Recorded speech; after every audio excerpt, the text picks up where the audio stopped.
Late October, a cold, damp atmosphere lingered from persistent rain that had refused to cease for days. Even if it let up for an hour or two, the rain would soon return. And at that time, a few farmers, having finished their work in the fields, trudged back to a small makeshift shack in Folk village. Inside, an old woman was roasting corn and serving tea and pipe tobacco. In such weather, it would have been pleasant to sit back, enjoy these simple treats, and watch the damp grass along the road. However, in the 1990s, such enjoyment was a luxury. Most people had to wake up at dawn to work their fields. Young, strong men often chose to work at brick kilns, toiling all day to earn enough for a meal. A meager salary to support their family. Those who could truly enjoy life were only the landlords, and among them, Mr. Hoy of the NGO clan was the most prominent. He wasn't just a big shot in Folk village. He was a magnate of the entire region. Mr. Hoy owned dozens of large brick kilns. Beyond that, the land under his ownership stretched as far as the eye could see. Countless fields, ponds, and properties, too numerous to count. Despite his immense wealth, Mr. Hoy was known for being stingy and frugal, bordering on outright miserly. No one ever saw him donate to charity or offer aid to any villager. He only gave loans at exorbitant, crippling interest rates. With Mr. Hoy, he only showed warmth and friendliness to those who could bring him benefit. To be frank, his own life and family members were treated no better. Though he was over 50, his comfortable life and lack of manual labor kept him looking younger and quite dashing. Besides him, there were two other members in the household, Mrs. Lay and their son. Mrs. Lay was from another region and had married Mr. Hoy before the liberation. Though not particularly talented, she reveled in her husband's wealth, making her just as haughty and arrogant as him. She wouldn't hesitate to despise and mock even her own relatives if they lacked money. The last member of this wealthy Folk family was their only son, Fuok, their precious heir and great hope. Naturally, growing up in such an environment, Fuok lacked ambition or diligence. He spent his days idling, indulging in pleasures, and causing trouble. Thus, at 24, Fuok still hadn't settled down or found a stable career. Instead, he constantly socialized, drank, and even loitered near the local high school to flirt with the female students. That day, Mr. Hoy returned home in a rather cheerful mood, having just secured a lucrative business deal. He dismounted his Honda 67, a bike he claimed was worth 10 plots of land. Inside, Mrs. Lee was waiting by the dinner table, fiddling with the dial on their cassette player. Seeing her husband, she immediately exclaimed, "Oh, you're back already, old man." "What do you mean, old man?" Mr. Hoy retorted. "I met Chairman High of the construction committee in town. He's going to buy all the fired bricks from my kilns for his upcoming projects. This deal is so huge I'll need to build 2 or 3 more kilns just to meet the man. And to seal that agreement, I had to grease his palm with tens of millions of dong." "That's just what you say," Mrs. Lee sniffed. "Often you take money for your girlfriends and claim it's for business." "I wouldn't know. What nonsense are you spouting now?" Mr. Hoy snapped. "What if someone hears you? They'll think badly of me. Do you think my money is that easy to earn? Stop prying into such baseless rumors." Mr. Hoy looked around. "Where's that Fuok boy?" School's out. Where could he be? He's probably doing whatever he wants, Mrs. Lee grumbled. You need to be careful with him. Those low-class kids have a habit of stirring up trouble and costing us money. Just last month, he didn't even touch anyone, but they reported him to the police, and I had to pay hundreds of thousands for reconciliation. Don't blame me, Mr. Hoy said. He's your precious son, too. And even if he's a bit mischievous, so what? He'll mature naturally once he gets married and has children. Hearing his wife mention their son, Mr. Hoy suddenly remembered something.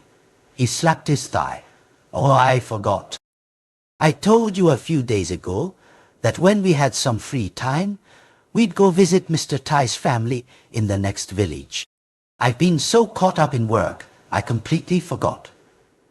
Mr. Tai, the one with the broken-down house by the road, Mrs. Lee asked. What do you want to meet him for? I don't know him. If you want to go drinking, go by yourself. It's not about drinking, Mr. Hoy explained. First, I want to discuss a business deal with him. Second, I want to see his daughter. They say she just turned 18, beautiful and virtuous. Our two families are a good match. If they get together, it would be wonderful. Understanding her husband's intentions, Mrs. Lee somewhat agreed. Though she had spoiled her son, she also wanted Fook to settle down and give her grandchildren. It had taken them until their 30s to have him after all. So, without wasting much time, early that afternoon, Mr. Hoy had his driver prepare the car to visit Mr. Tai in the neighboring village. Mr. Hoy drove with his wife, both chattering excitedly along the way, and indeed, their meeting with Mr. Tai's family was very successful. Oh, not only were Mr. Tai's family polite and complimentary of Mr. Hoy, but his daughter, Deem, was even more beautiful than rumored. Mrs. Lee then nudged her husband. This girl, Deem, she's perfect, isn't she? Our Fook boy, I tell you. He'll fall head over heels. And your son, too, Mr. Hoy added. Look at her. She has the face of someone who brings prosperity and many children. If this alliance works out, we'll make sure she gives us at least 3 or 4 kids. Mrs. Lai's words made both husband and wife chuckle. However, their smiles didn't last long. As soon as they arrived home, Mr. Hoy was startled to see his precious son's motorbike lying in the middle of the yard, scratched, dented, and severely damaged.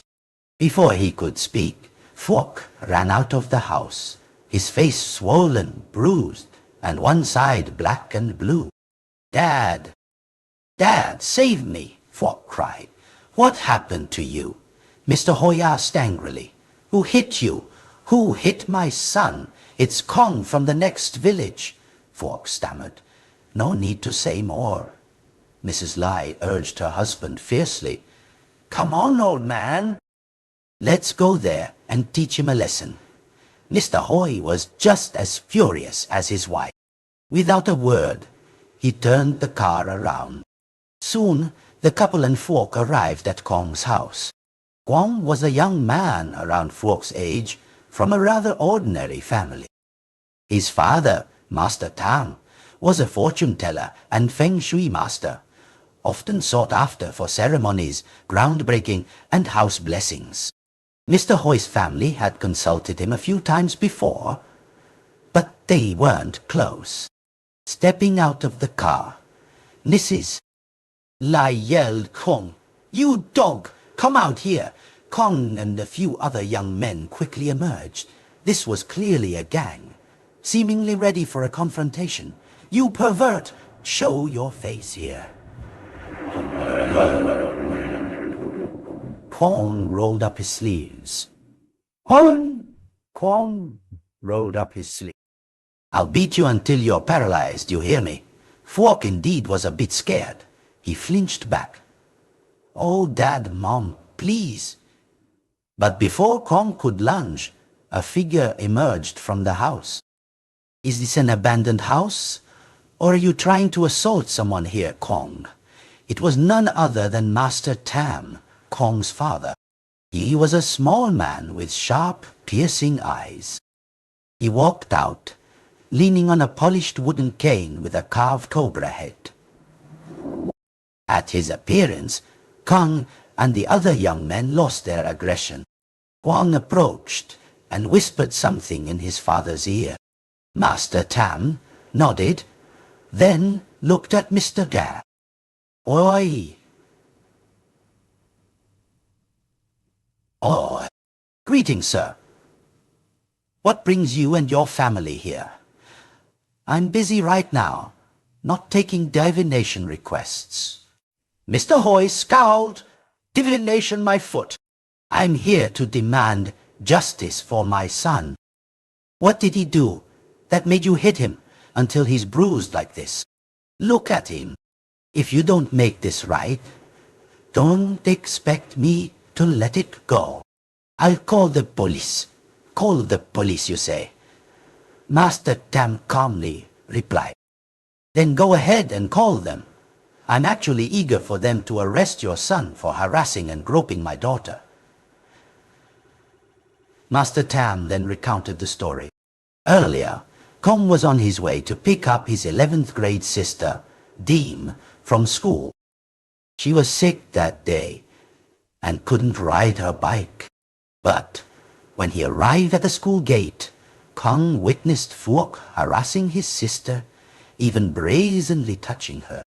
Enraged, Kong rushed over and knocked Phuoc off his bike. Not stopping there, when Phuoc tried to flee on his motorbike, Kong and his friends chased him. As they reached an empty field near a pond, Phuoc lost control and fell into a well. The injuries on his face and the damage to his bike were all from this fall, not from being beaten. After hearing Master Tam's account, Mrs. Lee asked her son, "Is that true, Phuoc?" Before Phuoc could speak, Mr. Hoy glared and cut him off. "There's no truth here. Who saw it?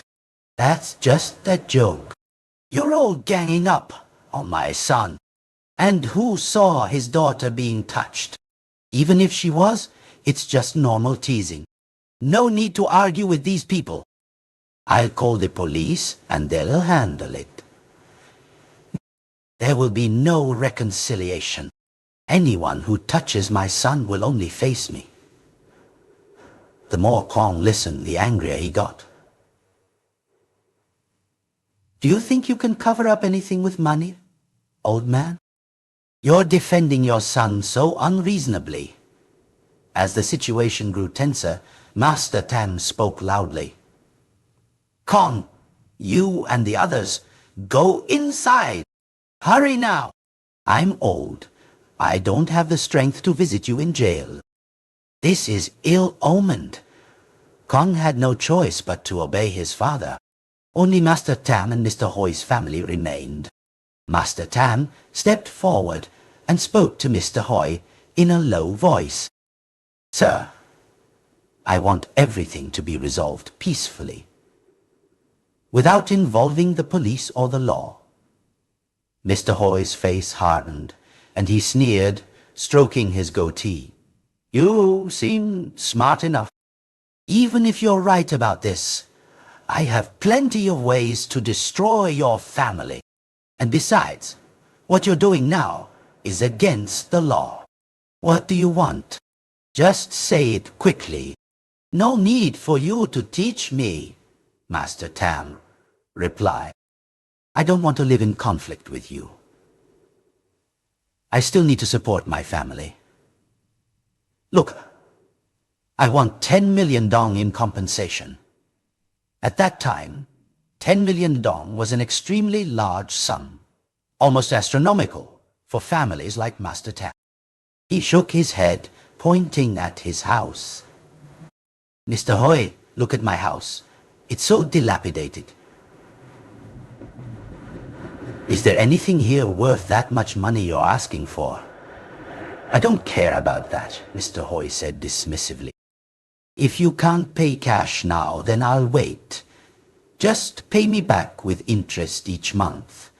Master Tam's one eye narrowed, but after a moment of contemplation, he nodded.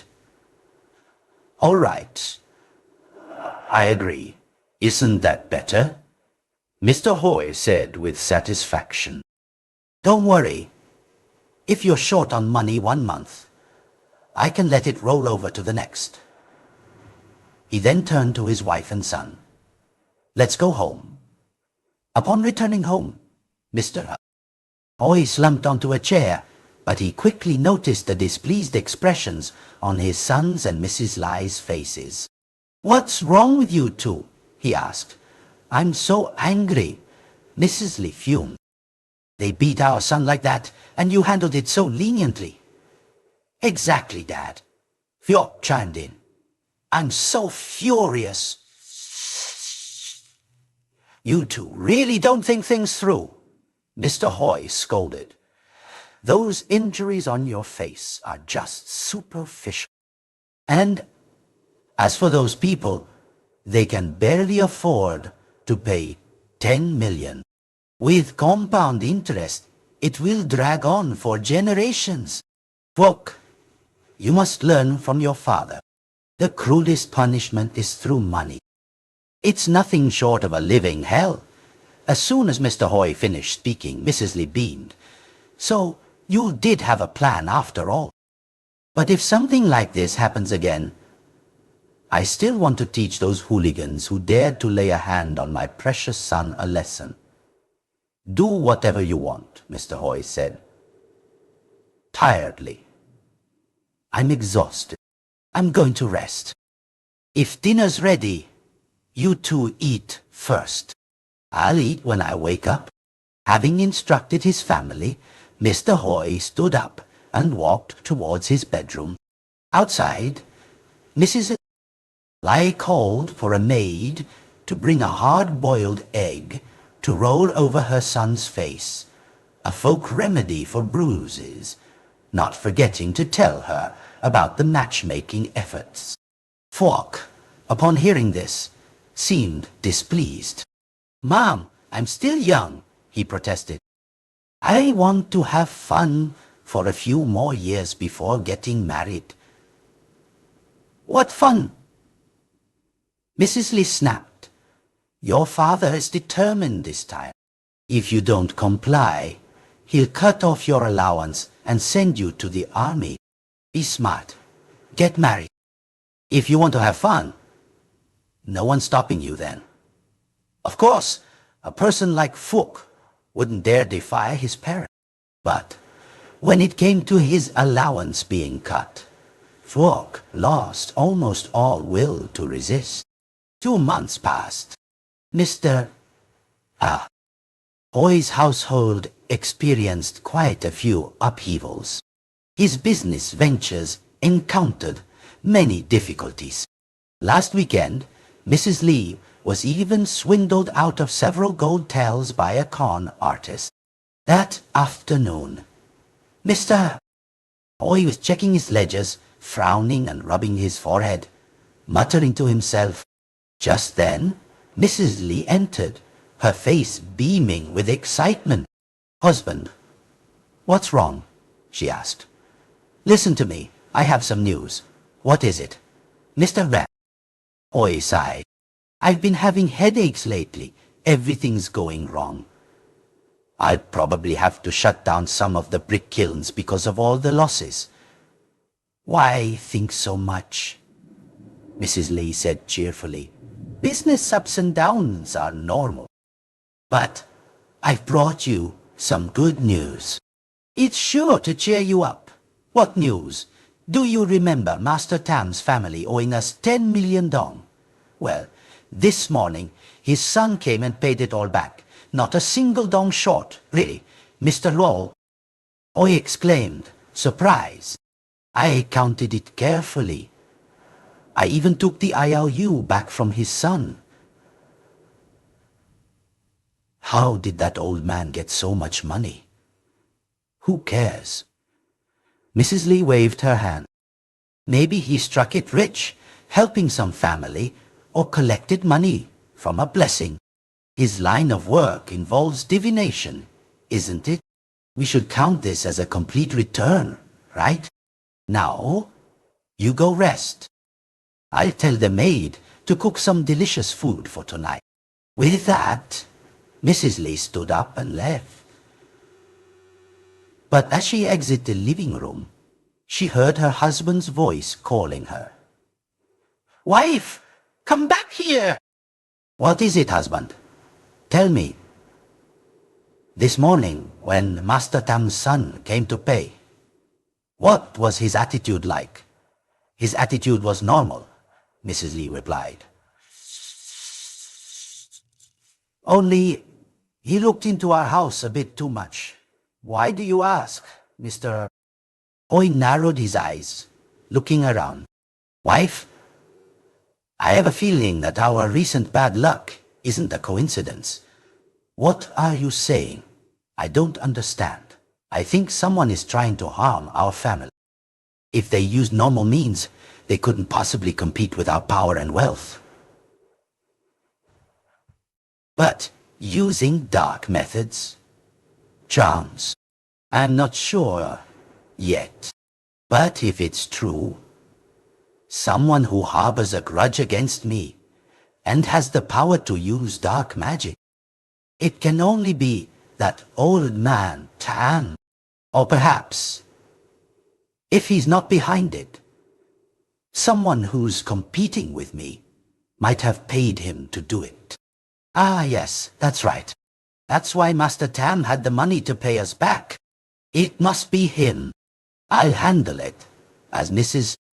Lai stood up, Mr. Hoy asked, "How will you handle it?" "He's already paid us back." "So what if he's paid us back?" Mrs. Lee retorted. "Why should we just let it be?" "Let it be? No way. I have a way to make whoever is behind this suffer 100, 1,000 times worse. You have a way? Not exactly. But don't worry. I know someone who can help us." With that, Mr. Hoy stood up from his desk, went into his room to change, and then drove off. Mrs. Lee tried to ask and follow, but he firmly refused. Mr. Hoy drove to a different temple, a grand one with disciples and worshippers constantly streaming in and out. This temple was called Mr. Tiger's Temple. Legend had it that years before the liberation, a large tiger lived there, preying on cows, chickens, and even people, striking fear into everyone's hearts. People tried everything to hunt it down, but failed. Then, one rainy and windy day, an old man with white hair and a beard, leaning on a staff, arrived. He performed a ritual, then used his spiritual power to summon and subdue the tiger. No one knew what transpired between the old man and the beast that night.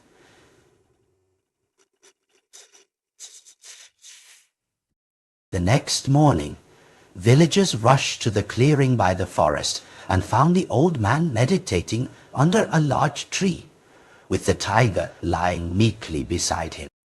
It stayed there until the sun was high. Then it stood up and ran back into the forest, never to be seen again. The old man later explained that the tiger was actually the embodiment of a mountain spirit. People had entered the forest and desecrated the spirit's shrine, causing it to rage and return. Now that everything was explained, people should build a shrine to Mr. Tiger and offer incense. Following the old man's advice, they built a shrine, and due to its sacred power, it gradually expanded into a grand temple named Mr. Tiger's temple. The old man stayed there, tending to the temple and using his wisdom to heal and help people. Now, Mr. Hui entered the temple, looking around. This time, he was here to find a man named Hai, the One-Eyed. This man was the disciple of the old master who used to run the temple. After his master's passing, Hai took over the temple's care and continued his work. Rumor had it that Master Hai's powers were immense. Mr. Hui had heard his friends talk about him during their drinking sessions, but this was his first time seeking him out. After inquiring at the main hall, Mr. Hui was led to a small room behind the temple. Inside sat a man in his 50s, thin, with one eye blind and covered by an eye patch. His face exuded a fierce, solemn aura. "Who is it? What do you want from me?" he growled. "Are you Master Hai?" Mr. Hui asked. "I am Hai." "And you, sir?" "I'm Hui, from Dongfuok village." "Are you the wealthy? Mr. Hui, they say, has piles of money." "Oh, people exaggerate." Mr. Hui demurred. "I just have enough to get by. Nothing extra. But no need to ramble. What brings you here, master?" "I've come to ask for your help. Lately, I've been experiencing a lot of bad luck. My business isn't going well, and I've been losing money. I want you to read my fortune. Is that so?" "Please sit down." "May I have your date of birth?" "Yes. I was born on August 15th, 1940. "All right. Wait a moment." After lighting incense on a small altar, Master Hai, the One-Eyed, winked his remaining eye, then tossed 3 ancient coins about 3 or 4 times. He then looked at Mr. Hui, his face growing serious. "So, it's clear now?" Mr. Hui asked. "Indeed," Master Hai confirmed. "The divination shows that you are truly being harmed by someone malevolent. And from what I can tell, this person is both malicious and powerful. If you hadn't come to me sooner, many more troubles would have befallen your family. Have you recently incurred the wrath of anyone to such an extent?" Mr. Hui's eyes flickered with malice. Without hiding anything, he recounted his conflict with Master Tang and his son. After listening, Master Hai clucked his tongue. "You truly are fearless, running into trouble with a sorcerer. Let me tell you, no matter how rich or powerful you are, you cannot stand against magic." "Then, Master, can you help me?" Mr. Hui asked. "I will pay you generously, all right?" Master Hai nodded, patting his chest. "Coming to me means you've already stepped 1 foot out of the grave. Rest assured, I will help you. So what should I do now, Master?" "Be calm. We are in the light, while the enemy is in the dark. If you act rashly or confront them directly, you might fall into their trap. Sometimes they use low-level spells that can harm both you and me. From what I see, they want to attack your wealth and career. So I will perform a ritual to protect your house and assets. It will be like an invisible shield. Once they can't achieve their goal, they will eventually give up. Then you can retaliate however you wish." "That's a great idea." "Let's do it right away, Master." "Not yet. We need the right auspicious day and time. This isn't like buying fish at the market, where you can do it anytime. According to my calculations, the most auspicious time is late this week, during the lunar eclipse. At that time, my magical power will be at its strongest. Just go home, eat, sleep, and live normally."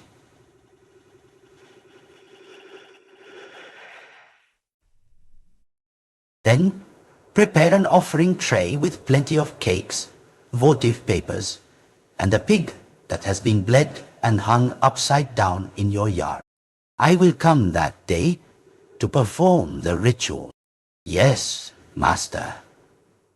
We will prepare everything, as you say. Now, I must take my leave.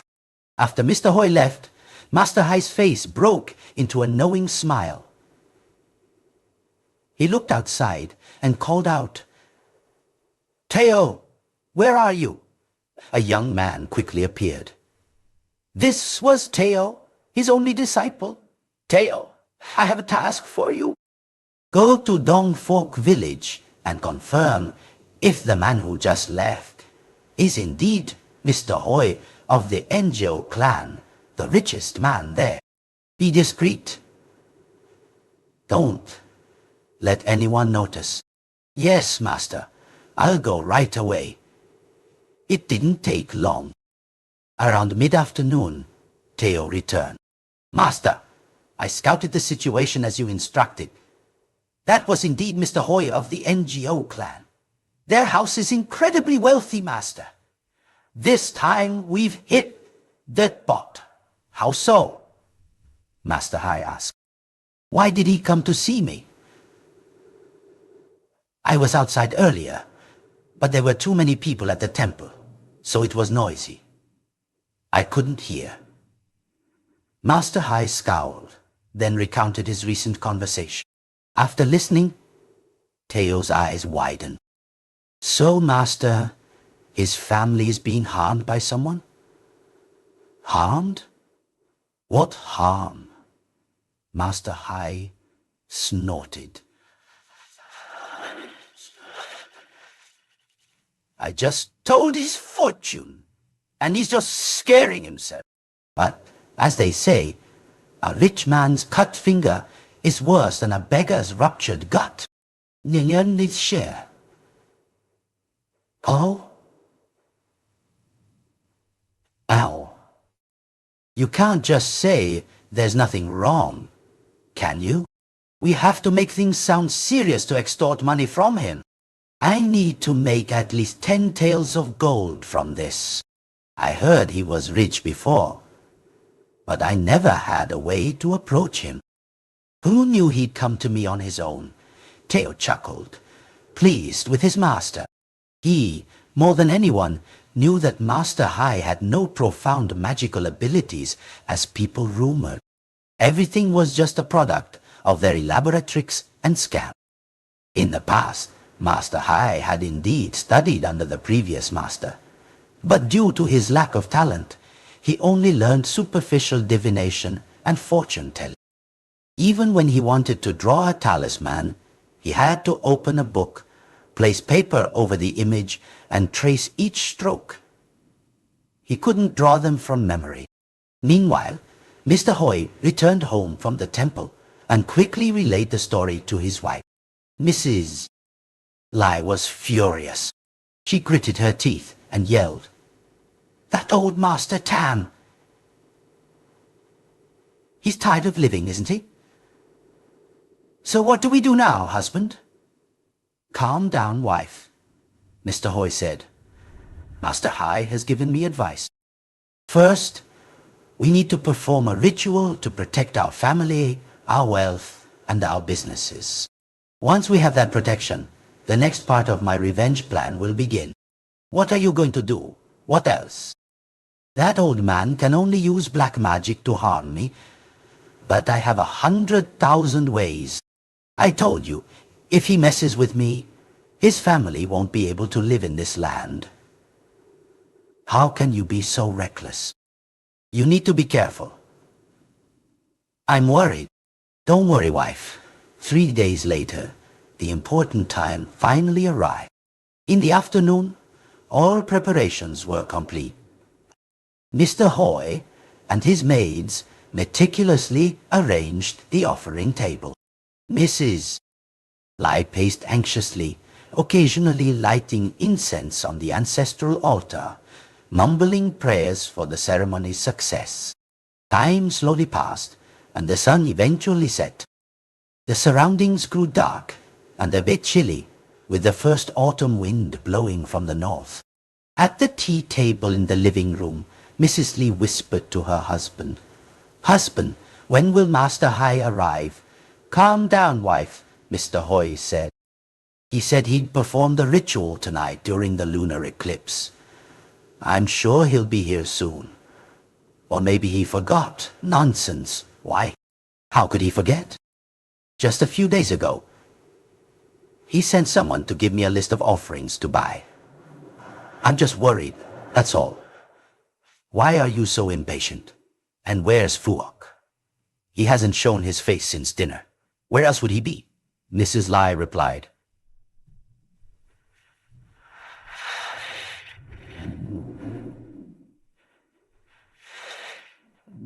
Mrs. Luck, "He's at his future in-law's house, at Mr. Tai's."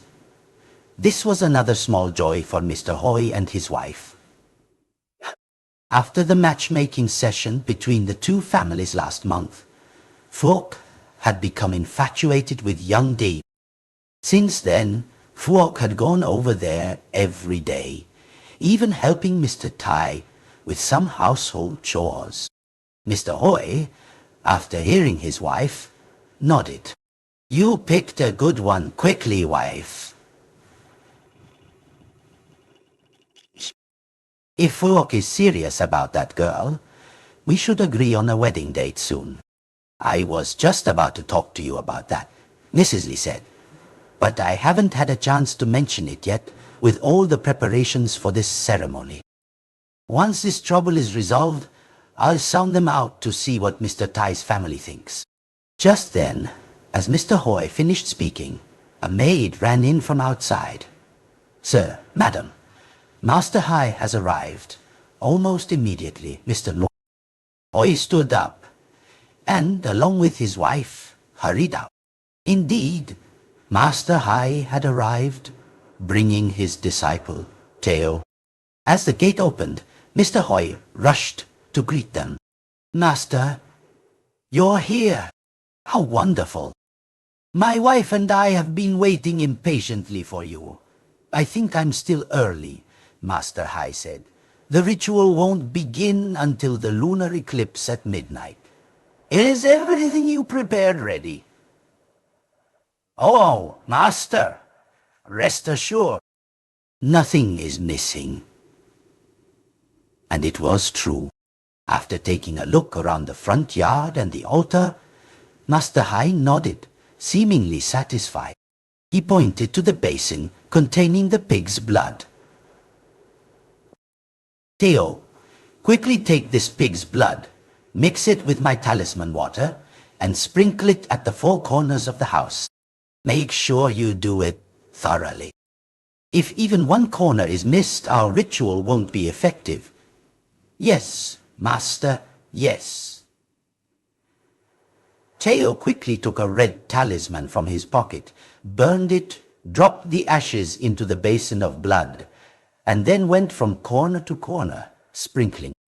Meanwhile, Master Hai went inside to talk with Mr. Hoi and his wife, or rather, to subtly extort more money from them.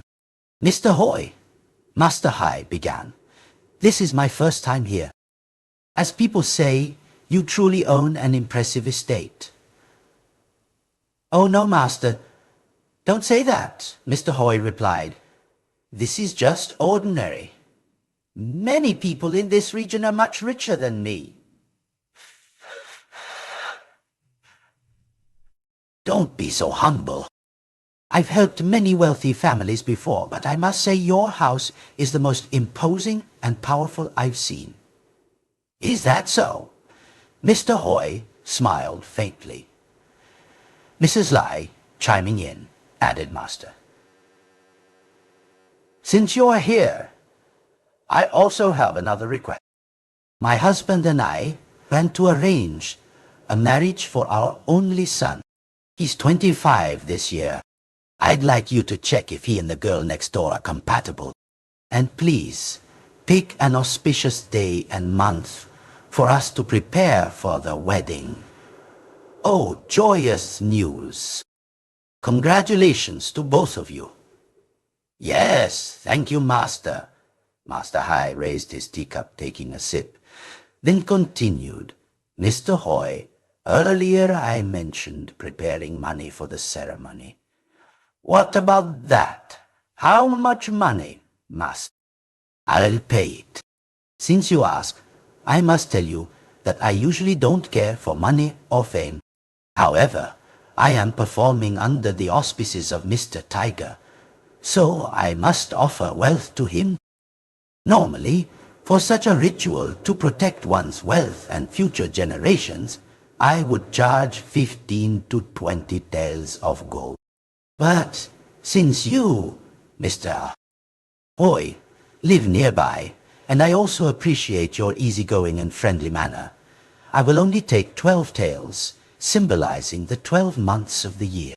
Each month, I will use 1 tael of gold to offer to Mr. Tiger. Your family will also benefit from Mr. Taiyo's protection. As Master Hai finished speaking, Mr. Hoy's face changed slightly, and Mrs. Lai's expression clearly showed her regret. Master, why do you need 12 taels? She stammered.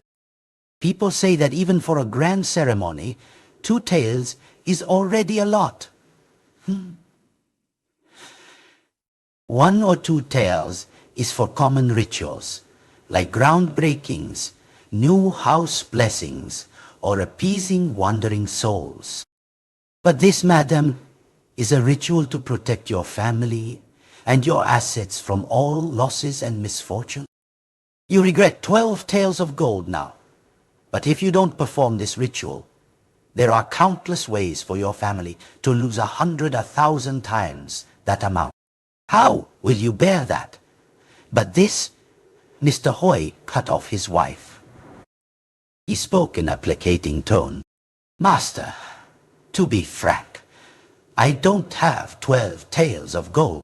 If I really try, I can pay you 8 taels up front. The remaining 4 taels, I will pay gradually. As you said, Master, you only use 1 tael per month, so after 8 months, you'll need more, right? Master Hai realized he had misspoken, but it was too late. He reluctantly nodded. All right then, I'll take 8 taels first. You two arrange the rest later. When you have it, please offer it to Mr. Tiger for me. If I perform this ritual, borrowing his divine army, and don't bring him gold to reward them, he'll probably kick me out of the temple. His half-joking, half-serious tone managed to lighten the atmosphere a bit. Time passed. It was now almost 11 p.m. Mr. Hoy and his wife were anxious, as they had been waiting for the lunar eclipse for what felt like forever. Master Hai, for his part, was equally anxious. He had no magical ability to predict celestial events. The only reason he knew about the lunar eclipse was from a casual conversation with an acquaintance who worked in weather forecasting in town, who mentioned there would be an eclipse that night. Deep down, he felt a mix of excitement and apprehension. He imagined if there was no eclipse, Mr. Hoy and his wife would grow suspicious, and his words would lose all credibility. But then, as the clock struck midnight, marking the transition to a new day, Teo rushed in from outside, breathless. Master, it's here. At that moment, not only Master Hai, but also Mr. Hoy and his wife jumped up from their seats. Indeed, outside, the moon was gradually being obscured. Master Hai quickly whispered to Teo, "Help me quickly, Teo." Then he urged his disciple, "Hurry up, straighten your clothes, light the incense on the altar, and bring the tiger head." Yes, Master. When all preparations were complete, the moon was completely swallowed. The space around them was utterly dark, devoid of any light, save for the oil lamp and a few small cups on the altar. Master Hai began his performance. It was a performance because the incantations he uttered, the gestures he made, and the movements he performed were merely for Mr. Hoi and his wife to witness. No celestial soldiers or generals were actually summoned. After about half an hour, as the moon slowly began to reappear, Master Hai stopped, collapsing onto the floor, breathing heavily as if he had expended immense spiritual energy. Theo, understanding the cue, rushed over. Master, Master, you've overexerted yourself. You two, quickly help my master. Mr. Hoi and Mrs. Lee, of course, knew nothing of the deception. When they approached, they saw a trace of blood at the corner of Master Hai's mouth. They immediately thought he had pushed himself so hard he had coughed up blood. Master, are you all right? I'm fine, Master Hai gasped. That person's magic was truly powerful. But thankfully, Mr. Tiger's divine power protected me. So, was the ritual successful? Successful? Of course, it was a complete success. More than perfect. Let me tell you, now your entire family, from your wife and son to your wealth, is protected by Mr. Tiger. Anyone who dares to touch them will be struck down by that power. Lightly, they'll go mad. Heavily, they'll die an untimely death. Really? Oh, how wonderful! Mrs. Lai exclaimed joyfully. Master Hai, we truly didn't misjudge you. Mr. Hoi also looked pleased, though he gave his wife a stern look. A little later, after the altar was cleared, Master Hai handed them 2 talismans. These are peace talismans. Take them and stick them in your house. From now on, everything will be peaceful. Of course, with everything done, it was time for Master Hai to receive his money, along with somewhat forced thanks. However, that was enough for Master Hai and Theo. They left the grand house, looked up at the sky, and laughed. Theo, massaging his master's shoulders, whispered, Master, you're truly cunning. Just your words and gestures, and we've got 8 taels of gold. 8 taels is nothing, Master Hai scoffed. In a few days, we'll come back to check on things and demand the remaining 4 taels. I know that old man has a lot of gold, not just a little. When we eat until we're full. Yes, Master, I understand, Theo replied. When it comes to debt collection, that's my specialty. That's my specialty. Rest assured, I'll do exactly as you instruct. Yes, Master, I know. The two followed the winding path back to Mr. Tiger's temple, but from that moment on, they didn't realize that shadowy figures were constantly trailing them.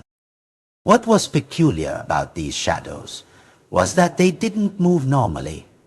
They glided across the ground, sometimes disappearing and reappearing from different angles.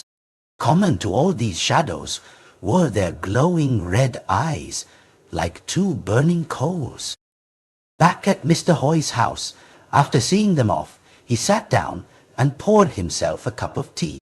Mrs. Lee happily held the 2 talismans, praising Master Hai. Oh, he's truly thoughtful.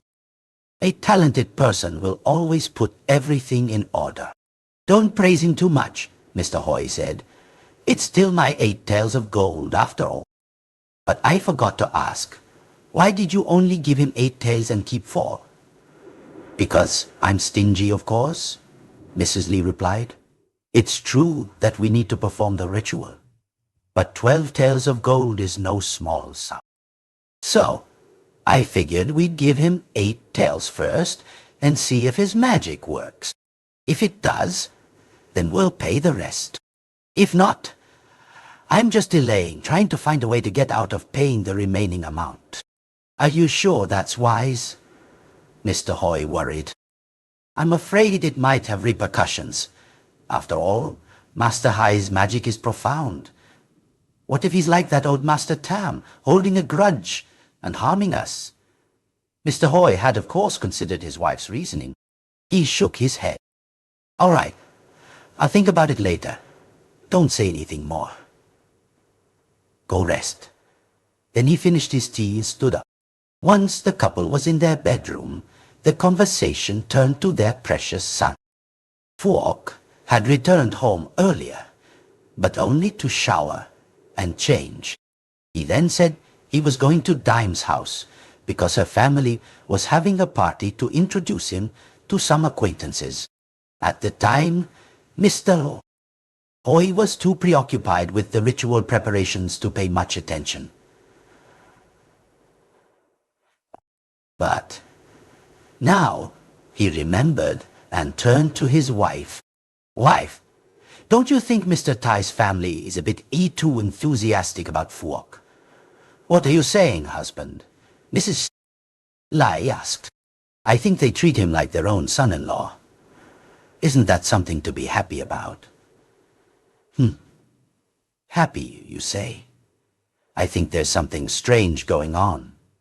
I'm starting to get suspicious. Didn't you want this alliance, husband? Now you want to change your mind.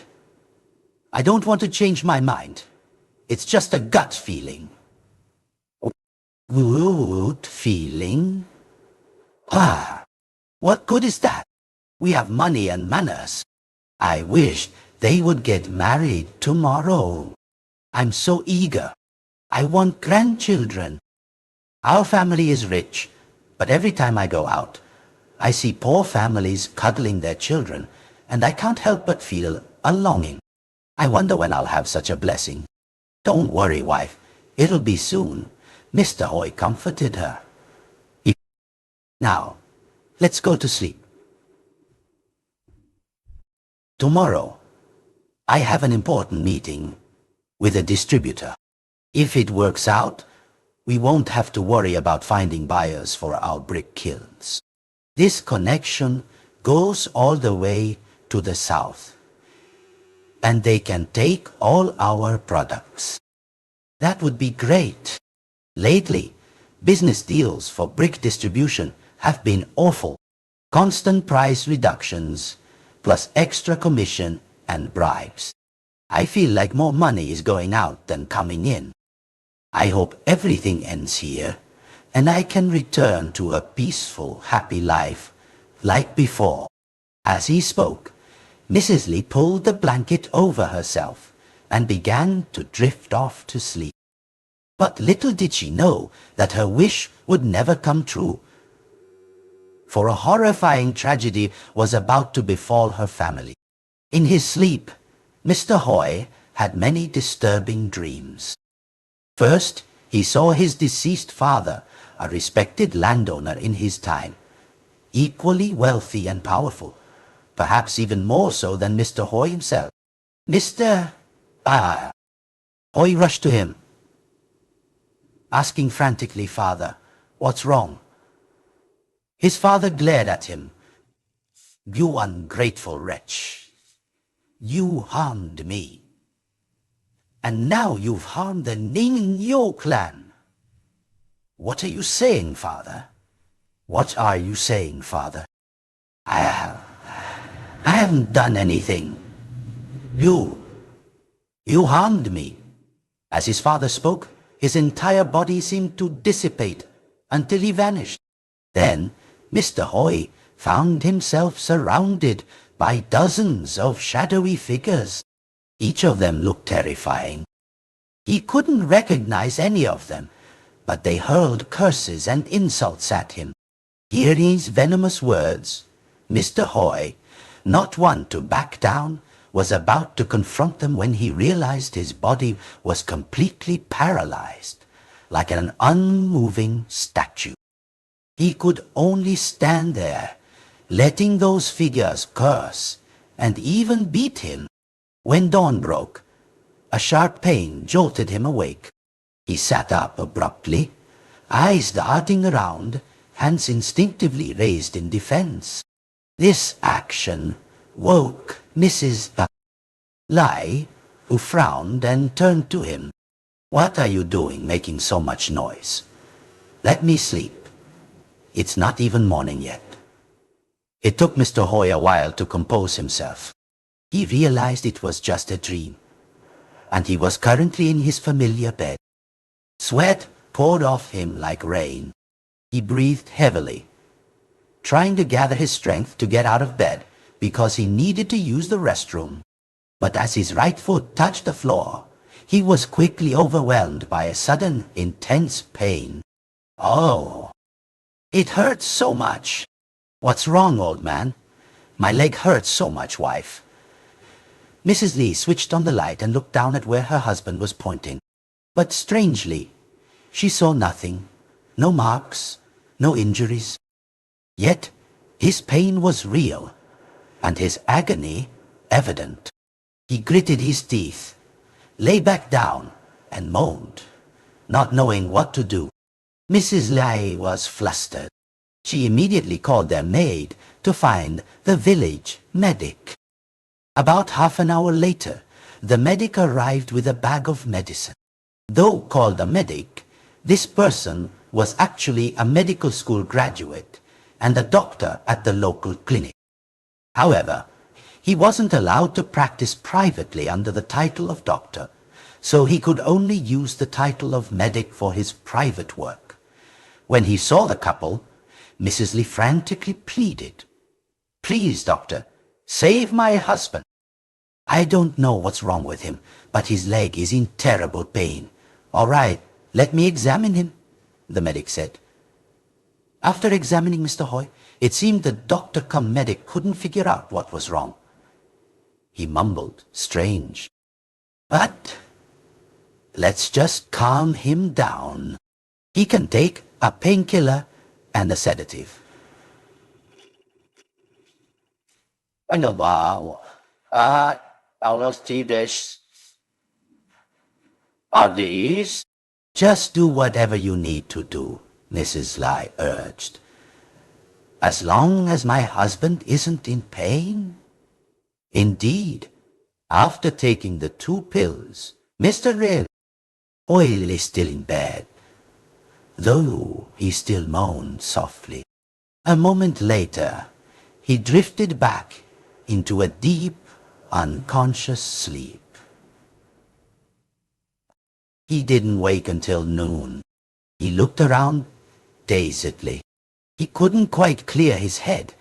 Everything seemed hazy, dreamlike. He then called out, "Is anyone outside?" Mrs. Lee quickly appeared, her face full of worry. "Husband, how are you feeling?" "Does still hurt." At the mention of it, Mr. Hoy looked down at his leg and reached out to touch it. Indeed, the pain was gone. But that wasn't what concerned him most. As his memory returned, he panicked. "What time is it, wife?" Mrs. Lee pointed to the clock on the wall. "Don't you see? It's almost noon." "What? Noon, huh?" "Noon. Yes, it's 12 p.m. Wait, this is bad. All my business is ruined." "What are you talking about? I told you I had an important meeting with a partner today. But now it's too late. If I don't meet him in the morning, I can meet him in the afternoon, right?" "No, he's only here for the morning. He's flying back to the south this afternoon." "Oh no, the opportunity is lost," Mrs. Lee said. "Oh, husband, you were in so much pain that we had to give you medicine to ease it. Money and business opportunities can be found another time. Your health is more important." Mr. Hoy, instead of agreeing with his wife, grew even angrier. He glared at her, grabbing the pillow and throwing it directly at her. You think that's acceptable?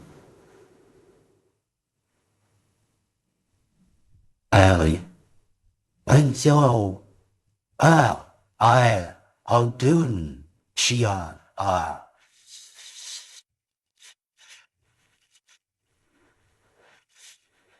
why didn't those doctors just give me painkillers? Why did they give me a sedative too? You're so stupid.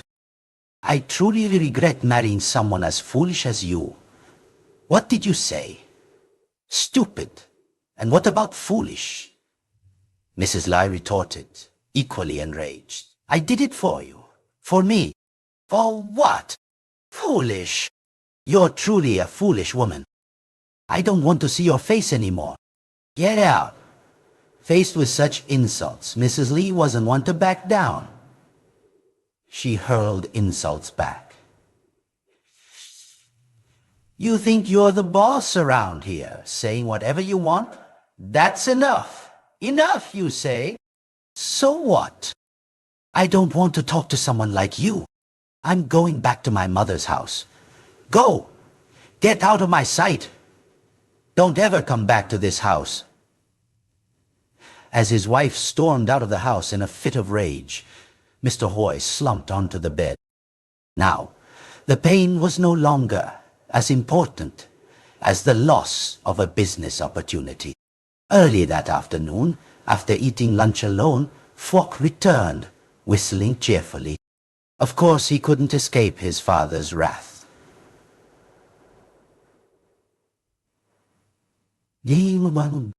Mister, how can... Hoy glared at his son, grinding his teeth. You're just coming home now, you good for nothing. Huh? What are you saying, Dad? Fiok protested. What good for nothing? I haven't done anything. What haven't you done? Where have you been all this time that I'm only seeing your face now? Oh, I was at Mr. Tai's house. And I have some good news. Good news? What good news? And where's your mother? I have something to ask her. What? She's not here anymore. Did she go back to Grandma's house? Fok immediately realized his parents were in a heated argument. He didn't care much, just wanting to avoid being caught in their quarrel. So he tried to speak calmly and walked back to his room. He had thought all this would be enough to anger him. A moment later, a voice from outside suddenly called out, Mr. Hoy! Mr. Hoy! Big trouble! Mr. Hoy quickly recognized the caller as Long, a nephew and his right-hand man, managing his brick kilns. What is it, Long? There's a huge fire. Fire? At the brick kilns? Yes, Uncle. It's the brick kilns. From one shop to another, Mr. Hoy stood up, trying to ask, why did it catch fire? Tell me, Long. Uncle, earlier everything was normal. But when I went home for lunch, some workers ran to tell me that the bricks just put into the kiln suddenly caught fire, and it spread, turning the whole kiln into a blazing inferno. The fire is raging, even spreading to the brick hauling truck. Good heavens! Are you telling me the truth? Long led him there. As Mr. Hoy arrived, his eyes were met with a towering column of fire. The villagers and local authorities were already there, trying to put out the blaze, but the fire was too massive and threatened to spread further, making it impossible to control. Mr. Hoy gritted his teeth, looking at his nephew. You good for nothing. You destroyed my property. You'll pay for this. Long was distraught, and rightly so. Though he was a relative, he was just an employee, not benefiting from any power or authority in this relationship, and often subjected to his uncle's scolding. Long frantically clasped his hands together. Uncle Hoy, please be merciful. This truly wasn't my fault. Not your fault? It is your fault. You were in charge here. If there's a fire, you're responsible. You'll compensate me.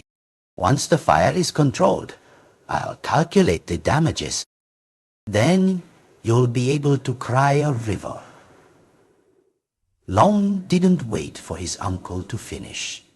He knelt down, even forgetting his dignity, and prostrated himself on the ground.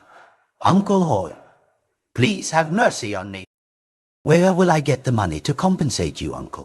I'm already struggling. My mother is old, my wife is young, and I have children. What can I do, Uncle? Can you at least be generous enough to fire me? I'll disappear from here. But Mr. Hoy, already boiling with rage, wouldn't let Long off. He kicked Long directly in the face, then spewed harsh words. I told you, the damages from this fire are hundreds of millions. You figure it out.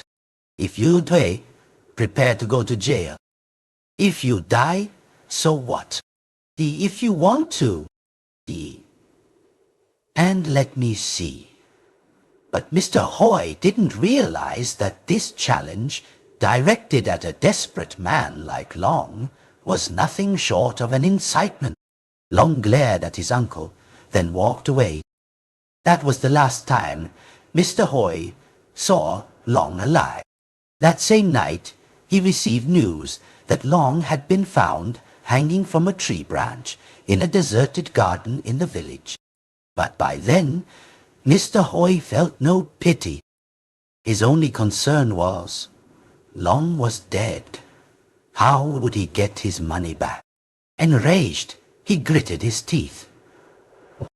You're dead, are you? Don't think that death means the end. No way. You're dead, but I'll make your wife pay.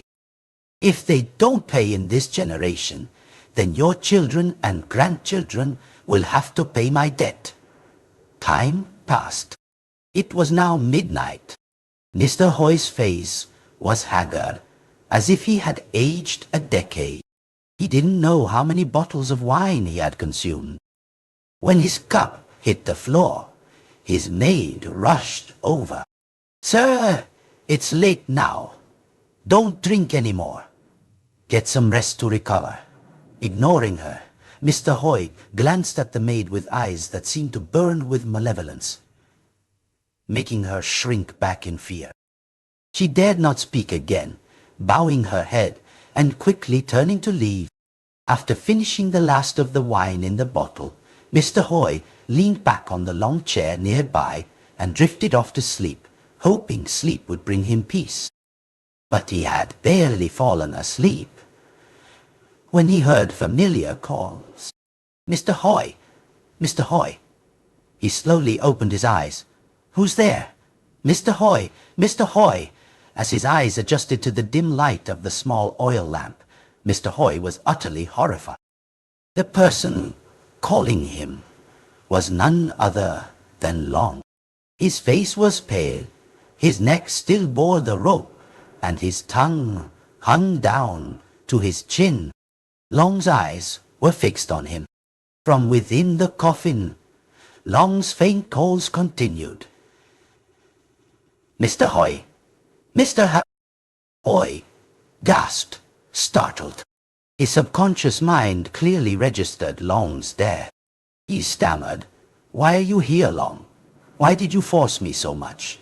Don't you feel guilty? Get out of here. I'm not guilty, Long said. Who told you to do wrong, Mr. Hoy? You forced me to die, and now I've come back to claim your life. A life for a life. Long spoke, his face pressed close to Mr. Hoy's. Mr. Hoy, though usually brave, was so terrified by the sight that he nearly soiled himself. When he couldn't bear it any more, he screamed, and with that, he jolted awake Escaping the nightmare, from a small room nearby, the maid quickly ran out. But now, Master, master, what's wrong? Mr. Hoy's eyes darted around, his breath heavy, muttering, "It's just a dream. Just a dream. Master, what's wrong? Why are you covered in sweat? Phew! Walk, is he home yet?" "Sir, young Master Fwok is home. He said he went to his girlfriend's house. At this hour, who knows what kind of trouble that good-for-nothing is getting into." Not wanting to hear about his son anymore, Mr. Guy, Hoy stood up, leaning on his hands, and slowly, heavily, walked into his bedroom. Once inside, he collapsed onto the bed.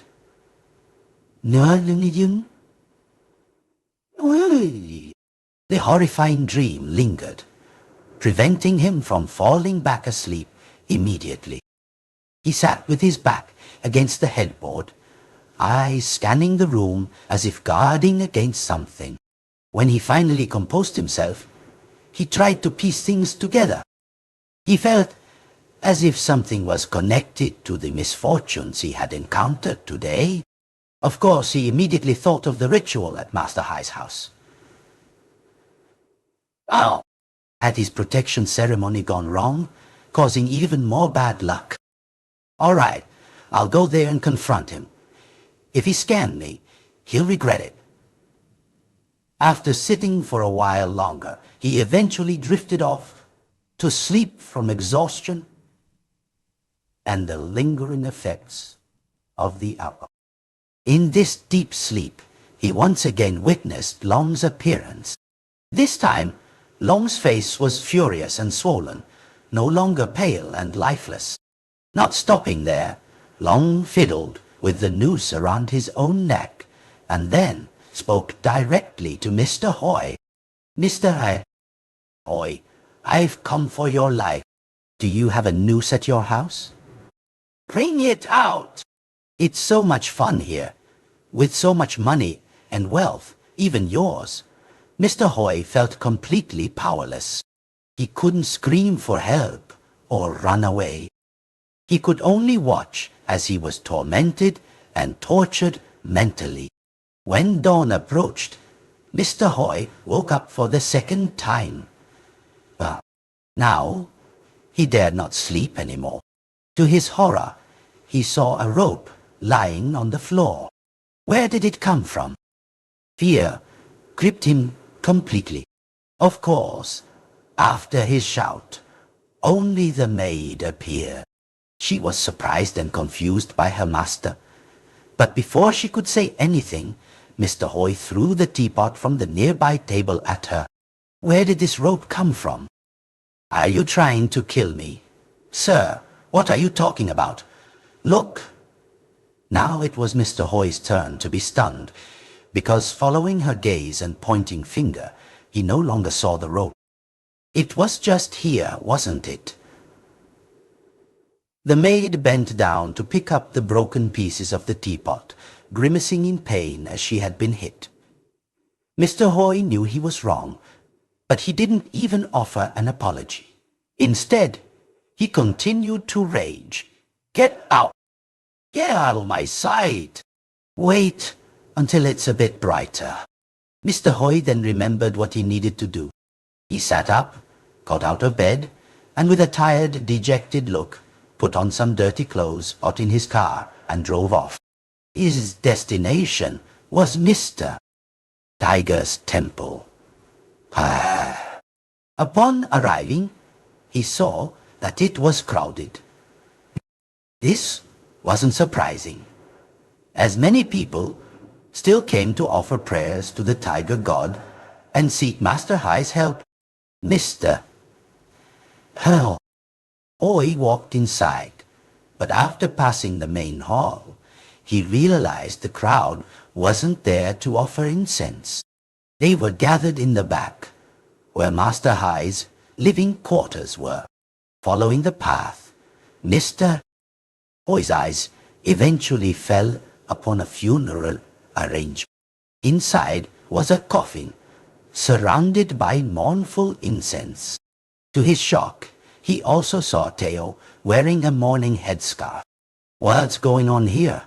he asked some people standing nearby. "What happened?" "Who died?" "Master Hai." The reply immediately stunned Mr. Hoi. He couldn't believe his ears. He asked again and again, but the people confirmed that Master Hai was indeed dead. However, true to his nature, Mr. Hoi didn't believe it immediately. He pushed through the crowd. When he finally reached the morning hall, he approached Teo.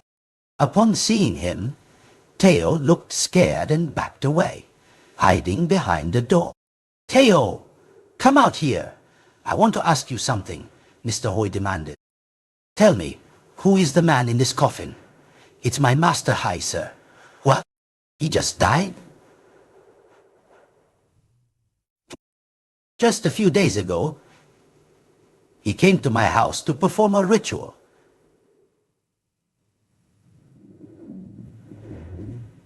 "Yes, but after returning that night, Master suddenly fell ill and passed away that very night." "No, that can't be." A swirling thought formed in Mr. Hoy's mind. "Or are you two playing tricks on me? You're fraudsters. The ritual didn't work, and now I'm demanding my 8 taels of gold back, so you faked his death, haven't you? Where is Hai? Bring him out to face me.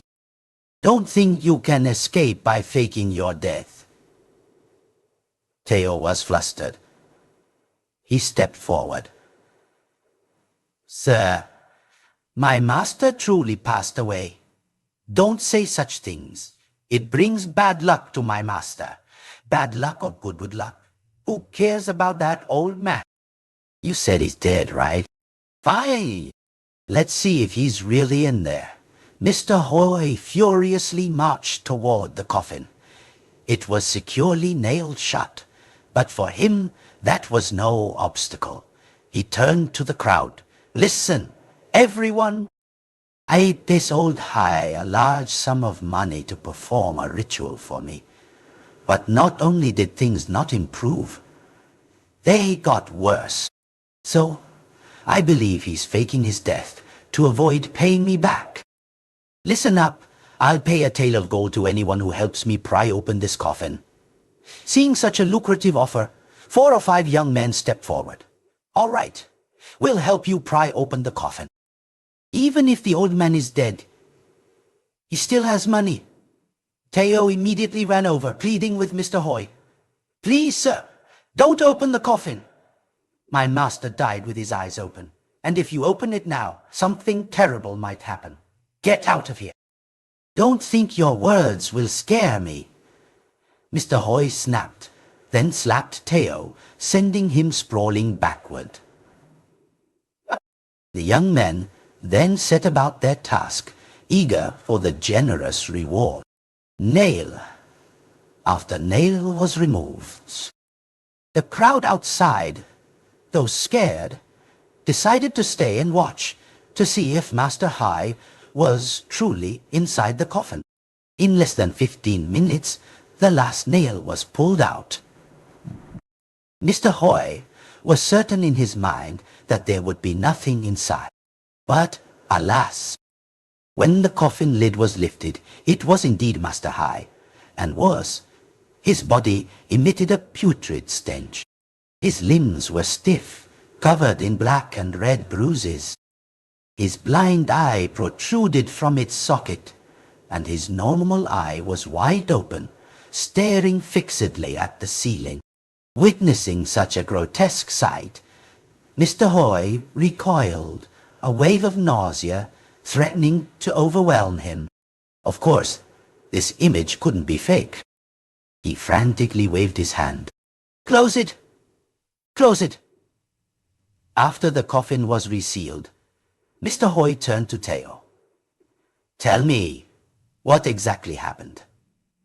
Teo was still very scared, but after repeated questioning, he finally spoke. Sir, that night, after Master and I returned home with the gold, Master suddenly had a stomachache and went to the outhouse behind the temple.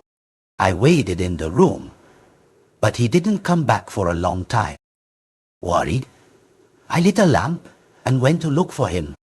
When I arrived, I saw Master standing, staring intently at the 8 areca nut trees in the garden. Curious, I walked up and asked him, "Master, what are you doing?" But almost immediately, I saw a figure in white robes swaying on top of one of the trees.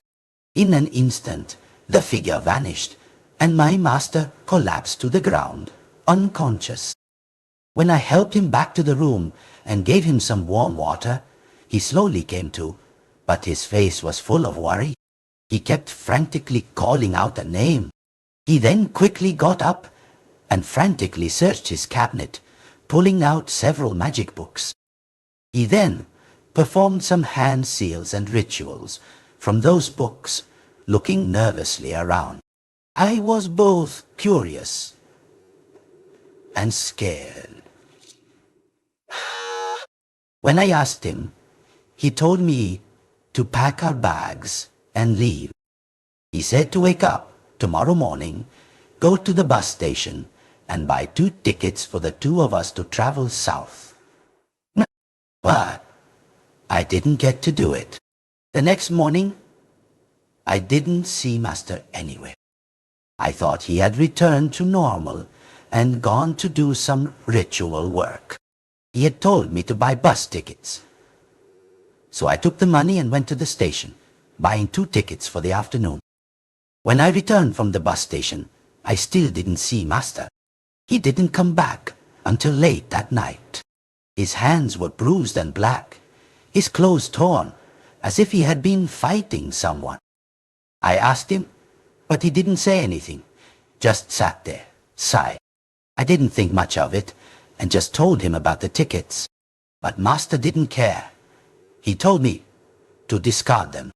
A little later, I went to sleep. I thought nothing more of it until I woke up in the middle of the night and found Master hanging himself in this very room.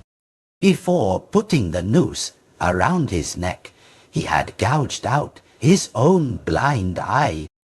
That eye wasn't actually blind. It was his yin-yang eye.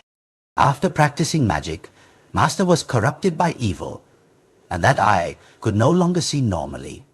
Instead, it could see ghosts. That's why Master always wore an eye patch, to avoid being disturbed by the souls of the dead. After hearing Teo's story, Mr. Hoi was even more bewildered. Yet Teo's account clearly matched the state of Master Hai's core. Remembering his gold, Mr. Hoi asked, "And my gold?" "Sir, I still have it in the cabinet," Teo replied. "My master's gone, so I don't need it. I'll get the gold for you." With that, Teo stood up, went into the room, fumbled around in the cabinet for a while, and then pulled out a small pouch. Inside, it was indeed the 8 taels of gold that Mr. Hoi had given him a few days ago. "All right, that's enough," Mr. Hoi said. "Go arrange the funeral for him. I'm leaving." Leaving the funeral, Mr. Hoi had barely recovered his composure when he heard shouts behind him. "Sir! Sir, pay us for our work." It was the young men from earlier, but Mr. Hoi saw no reason to pay them. He sneered, then quickly walked away. "What right do you have to ask for payment? I'm rich and powerful. What can you do to me?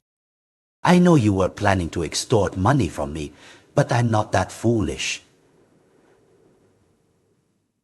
The young men were a bit disappointed. After leaving the temple, Mr. Hoi continued to ponder. Yeah, could it be that old Master Tam is more powerful than Master Hai? And not only did the ritual fail, but Master Tam even sent evil spirits to kill him. If that were the case, Mr. Hoi grew worried. What if that old man Tam decides to do something to me now? This fear left him unable to think clearly or rationally. In the following days, Mr.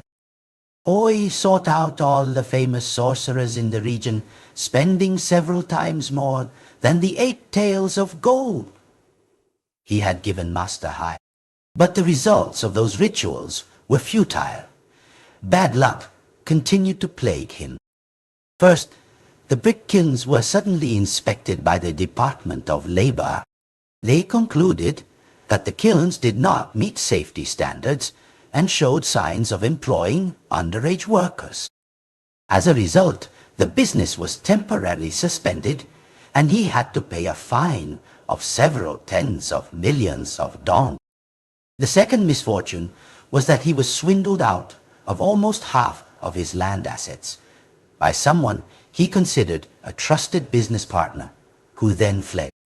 Though he reported it to the police, the swindler's plan was so elaborate that he had already crossed the border and gone abroad, making it impossible to recover the money. To add to his bad luck, on his way back from the police station, whether from frustration or a wandering mind, he lost control of his car.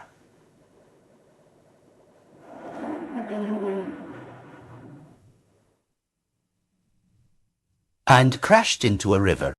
He didn't die, but his leg was broken. Upon hearing about her husband's condition, Mrs. Lee let go of her anger and returned to help the maid care for Mr. Hoy.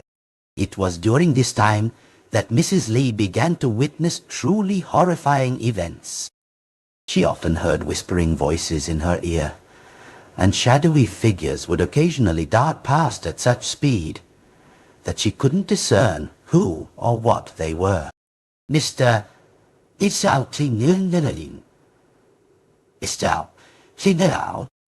Hoy was no better, constantly waking up to visions of Long and Master Hai, both in terrifying forms.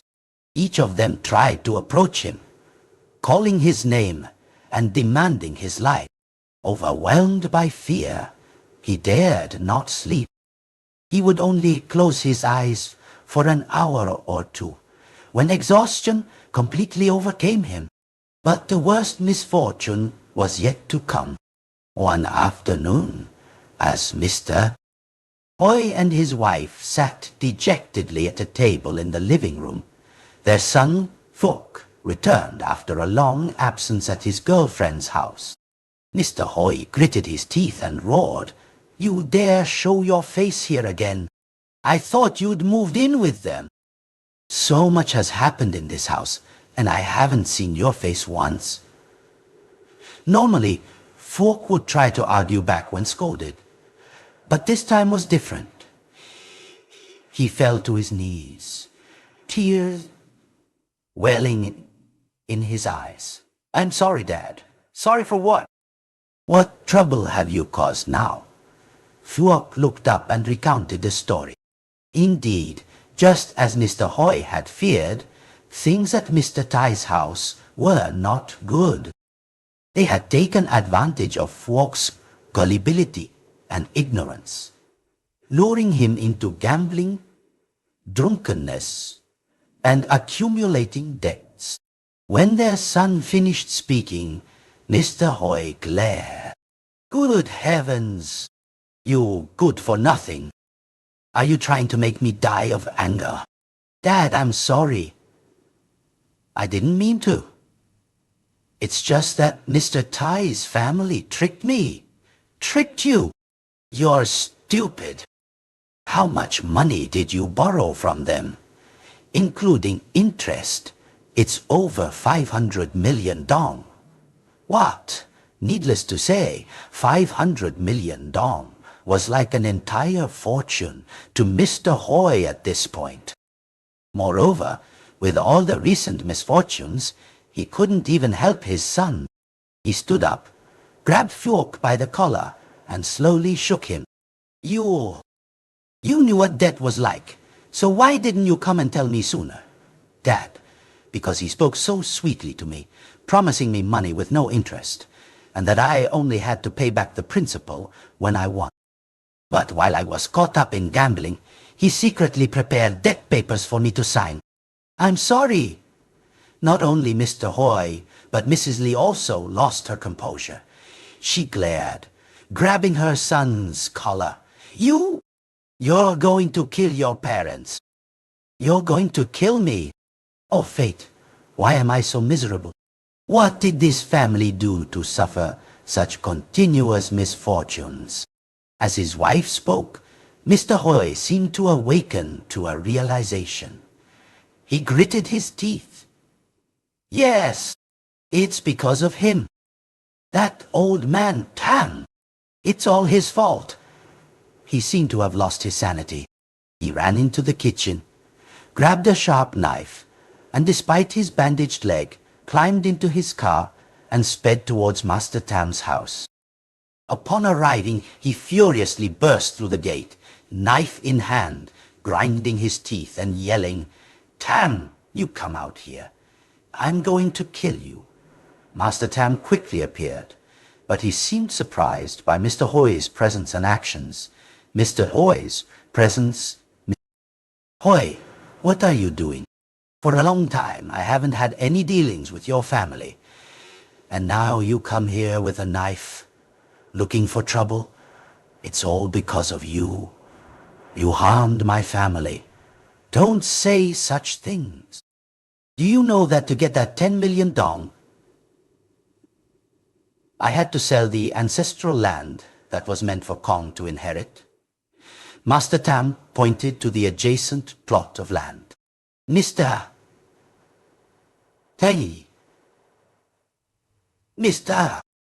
Hoy looked and indeed saw that the land had been fenced off and had a different owner. But it's you, isn't it? You're harming my family, aren't you? Faced with Mr. Hoy's aggression, Master Tam remained unfazed, showing no fear. He calmly looked towards his gate. What have you done to have so many ghosts, vengeful spirits, and karmic creditors following you right to my gate? Good thing my house has a guardian spirit, so they can't enter. What? Vengeful spirits? Karmic creditors? Shut up. I'll go out and see what they want. Are you trying to escape? Don't worry. The knife in your hand won't fool me. And I know you're smart enough not to use it. Calm down. The taste of revenge isn't easy. It's very bitter. These words struck Mr. Hoy directly. Indeed, he only had the courage, not the heart, to actually kill someone. Master Tam stood before his gate, whispering something, but through Mr. Hoy's eyes, there was no one there. About 5 minutes later, Master Tam turned back inside. Has your family encountered many misfortunes recently? You're still asking? You're the one who harmed my family. Don't be so hot-headed. If I wanted to, you wouldn't be standing here threatening me right now. If not me, then who? I told you. They are vengeful spirits and karmic creditors. They are all the souls of those you wronged. But these are not just from this life. These vengeful spirits come from previous generations, from your grandparents and parents who caused harm. In your generation, you haven't accumulated good karma or merit, and you've continued to follow in their footsteps. As a result, the karmic debts have grown increasingly heavy. They also said that your fate and wealth have run their course. Now, they have returned for revenge. Things wouldn't have been so serious, but because a few days ago, someone came and performed some haphazard ritual, and even sprinkled blood at the 4 corners of your house. That blood has given these vengeful spirits even more power to torment your family like this. Hearing this, Mr. Hoy was utterly astonished. He almost dropped the knife in his hand. Master Tam, If you're not the one harming my family, then please save me." Master Tam looked at him for a long moment, then shook his head. "Honestly, I don't like to speak of such ominous things, but you need to know that the area between your eyebrows is very dark. This means you don't have much time left. You can only lessen your karma by having your family become vegetarian, chant Buddhist scriptures, do good deeds at the pagoda, or donate to those in need. Hopefully your karma will be reduced when you go to the afterlife, and you won't be tormented by ghosts." Of course, Mr. Hoi couldn't possibly accept such advice. He gritted his teeth. "No, old man, save me. Master Tam, save me, or I'll kill you." Just then, Kong, Master Tam's son, returned with a few friends. With the change in numbers and Mr. Hoi's bandaged leg, what could he do? He reluctantly left. But when he got home, Mr. Hoi didn't follow Master Tam's advice. Instead, he continued to seek other spiritual solutions. He consulted many sorcerers and stuck talismans everywhere, but nothing helped. The situation only worsened until one morning, Mrs. Lai screamed frantically when she discovered her husband hanging himself. Mr. Hoi's face at that moment bore a strangely twisted smile. After burying her husband, Mrs. Li and her son left, going into exile. But people said it wasn't long before Fuok's creditors found them. In a short time, the vast wealth of the Ngo clan vanished. Some even saw Mrs. Lai begging in the market, while Fuok had one arm cut off by loan sharks to settle debts. It can be said that today's events are all the consequences of the evil deeds they committed, serving as a lesson for everyone to believe more in karma and thus do good and accumulate virtue, never doing things against their conscience and morality. It is.